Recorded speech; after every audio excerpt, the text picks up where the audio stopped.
मैं इस समय गाज़ीपुर बॉर्डर पर हूं और आप देख सकते हैं पीछे हमारे संयुक्त किसान मोर्चा का मंच लगा हुआ है।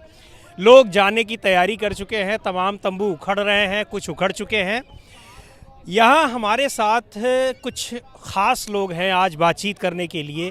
ये ख़ास इसलिए हैं, ये वो लोग हैं जिन्होंने इस आंदोलन को गाज़ीपुर बॉर्डर के बाहर या कह लीजिए कि दिल्ली की सीमाओं के बाहर रह रहे लोगों तक पहुंचाने की कोशिश की है।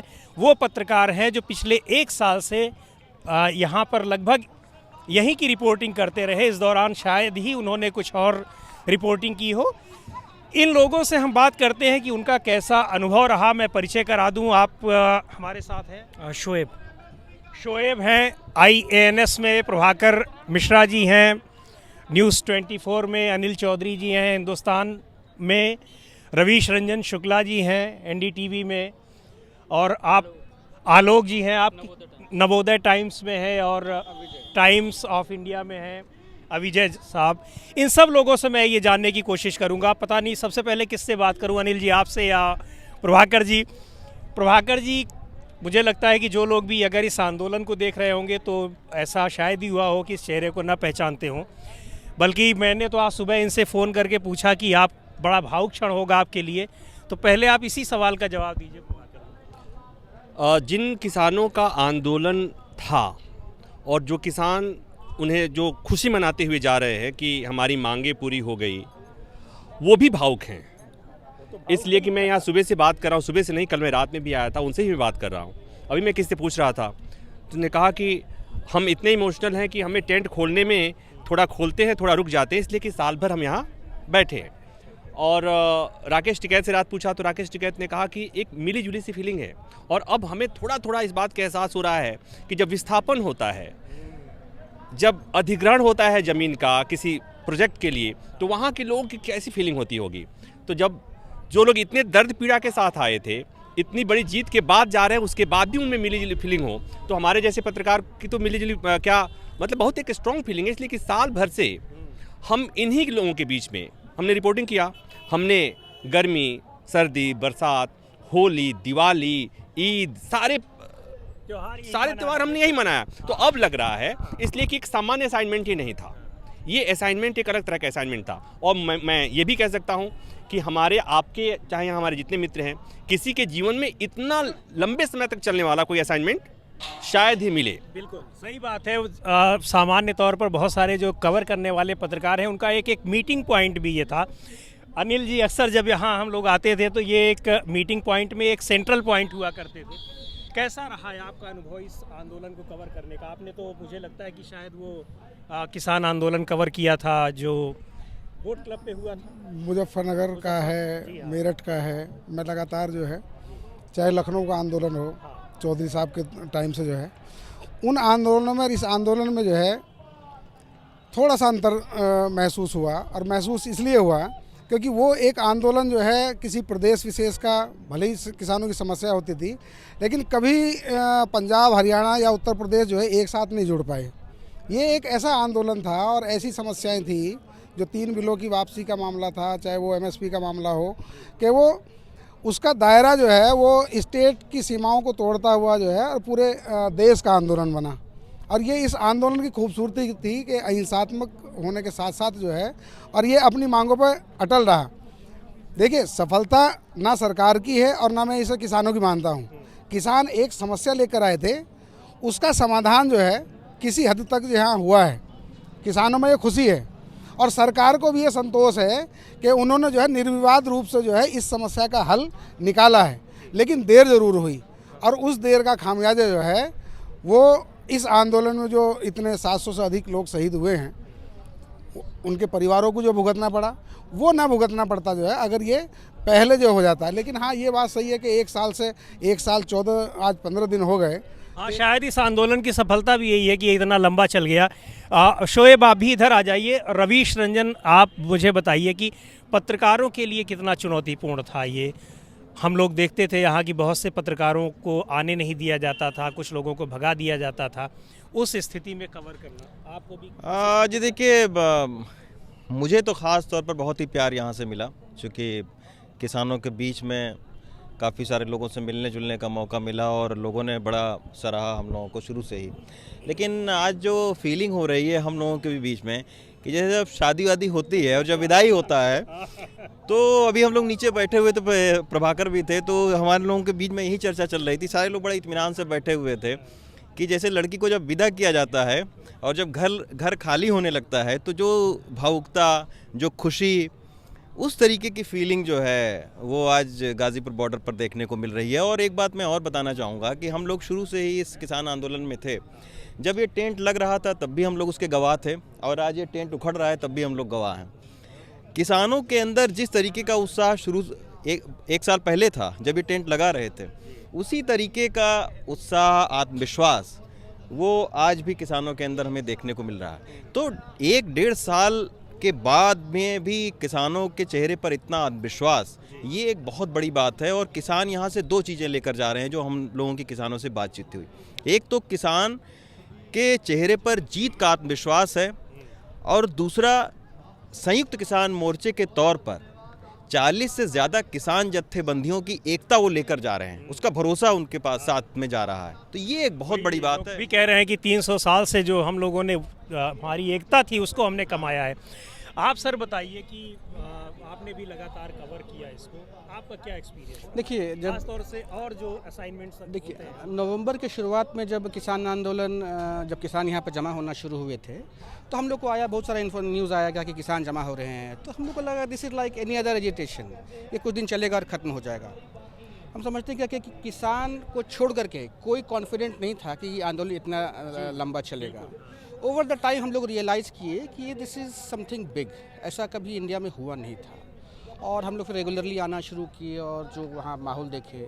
और वो 26 जनवरी और 28 जनवरी का मैं वाक़या आपको मुझे याद आता है कि मामला बहुत टेंस माहौल था। ठंड का समय था, हम लोग यहाँ आए हुए थे, और एक तरफ पूरी पुलिस की पलटन उधर खड़ी थी रोड के उस तरफ, और इधर किसान, माहौल बहुत चार्ज। अब हमें ये समझ नहीं आ रहा था कि हम इधर रहें कि इधर रहें। तो हम लोग जो पत्रकार की जो मंडली थी, जो ग्रुप था, वो हम लोग बीच में खड़े रहे। कभी कि इसका भी अंदेशा था कि अगर लाठी चार्ज हो जाएगा तो फिर हम लोग लेकिन ऐसा कुछ हुआ नहीं। लेकिन ये सब कुछ एक्सपीरियंसेस है जो कि हमको लगता है क्या कि ये this is going to stay for long now. 2 युवा पत्रकार भी हमारे साथ हैं। वैसे युवा सभी लोग हैं यहाँ पे, लेकिन अपेक्षाकृत ज़्यादा युवा हैं। एक शोएब हमारे साथ हैं। शोएब, आप ये बताइए, जो मैं ये पूछ रहा था कि बहुत सारे लोगों के यहाँ रोका भी गया, बहुत से लोगों को, हालांकि जैसे रवीश ने बताया इस स्थिति का मुझे भी कभी सामना नहीं करना पड़ा, लेकिन ऐसा क्यों हो रहा था कि कुछ लोगों को यहाँ नहीं आने दिया जा रहा था? ये कहना गलत होगा कि कुछ लोगों को यहाँ रोका जा रहा था। तीनों सीमाओं पर गाज़ीपुर एक ऐसा बॉर्डर रहा जो मैंने एक्सपीरियंस किया कि यहाँ पर हर पत्रकार को आ सकता था, वो सवाल पूछ सकता था। एक चीज़ मैं इसमें और जोड़ दूं कि यहाँ जो इस बॉर्डर के जो मुख्य नेता थे, उन्होंने पत्रकारों को कभी साइडलाइन होने की कोशिश उनकी तरफ से नहीं की गई। उन्होंने क्योंकि भीड़ होती है, नौजवान यहाँ पे किसान भी मौजूद थे, और कई ऐसे पल आए जब उनको लगा कि नहीं, ये नहीं बोलना इन लोगों को, लेकिन ये जबरन बोल रहे हैं।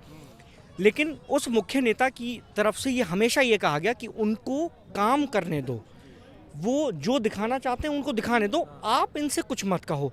तो जो पत्रकार जो सोचते थे कि हम वहाँ जाएंगे तो हमारे साथ ऐसा होगा, वो थोड़ा यहाँ आने पर फिर जो एक होता है सुरक्षित महसूस फील करने लगे। और दूसरे बॉर्डर्स की तुलना में इस बात का मैं भी समर्थन करता हूँ। 27 तारीख की रात को मुझे याद है, रात में यहाँ पे लग रहा था कि शायद कुछ माहौल बदलने वाला है, बिगड़ने वाला है।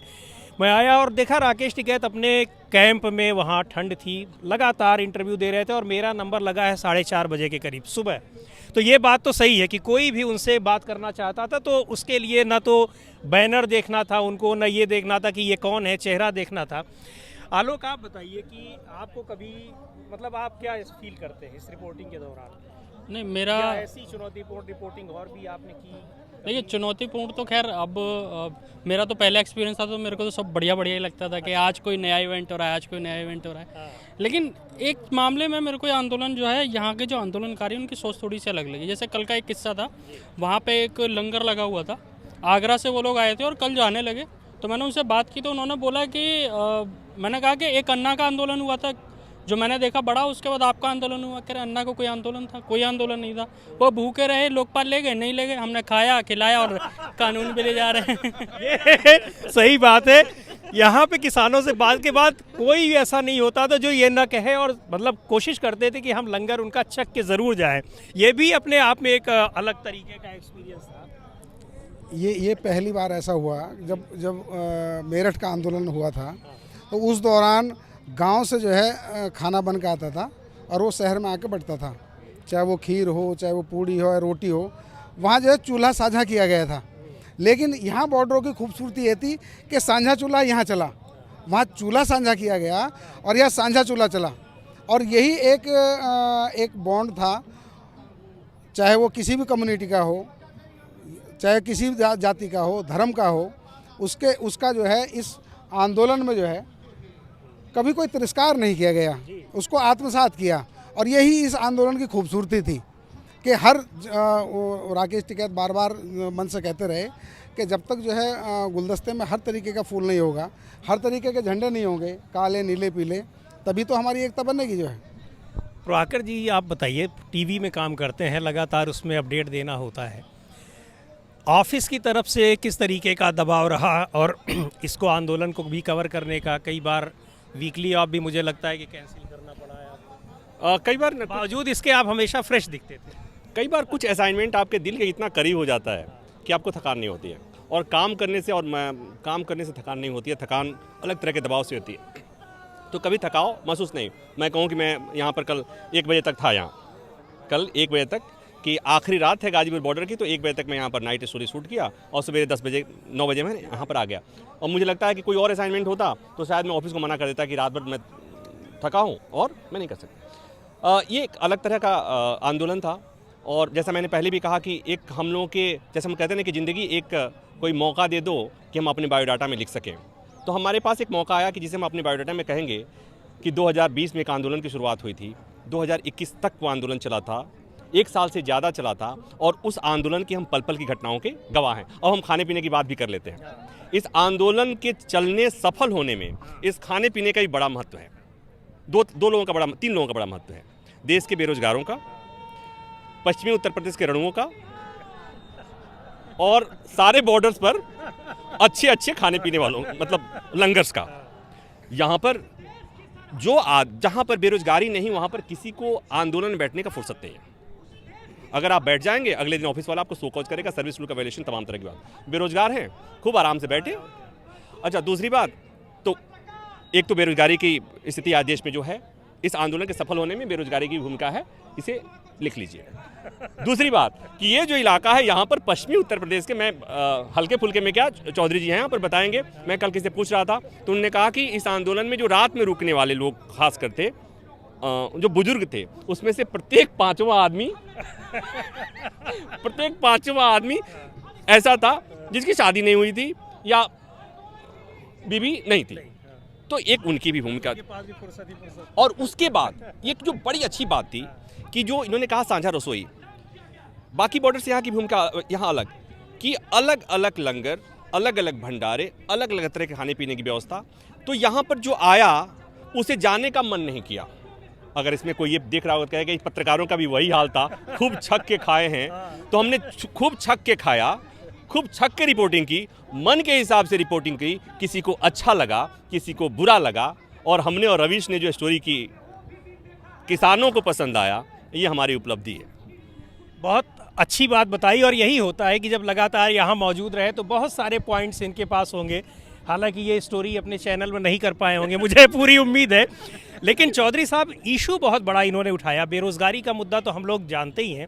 ये जो इन्होंने उठाया है मुद्दा कि हर 5वां आदमी जो है वो या तो अविवाहित था, चलिए जिसकी पत्नी नहीं थी या जिसके पति नहीं था वो तो एक अलग मुद्दा है, लेकिन क्या ये सच में ये सामाजिक नहीं, भले ही चाहे प्रभाकर जी ने ये मजाक में किया हो, लेकिन ये हकीकत है जो है, और ये सामाजिक ताने बाने का एक हिस्सा है पश्चिमी उत्तर प्रदेश में जो है। और जब मैं मुजफ्फरनगर में हिंदुस्तान का ही जो है इंचार्ज था, तब नवनीत सिकेरा वहाँ एसएसपी थे और उन्होंने बाकायदा एक रंडवा रजिस्टर बनवाया था जो और ये कितनी महत्वपूर्ण बातें आपको सुनने में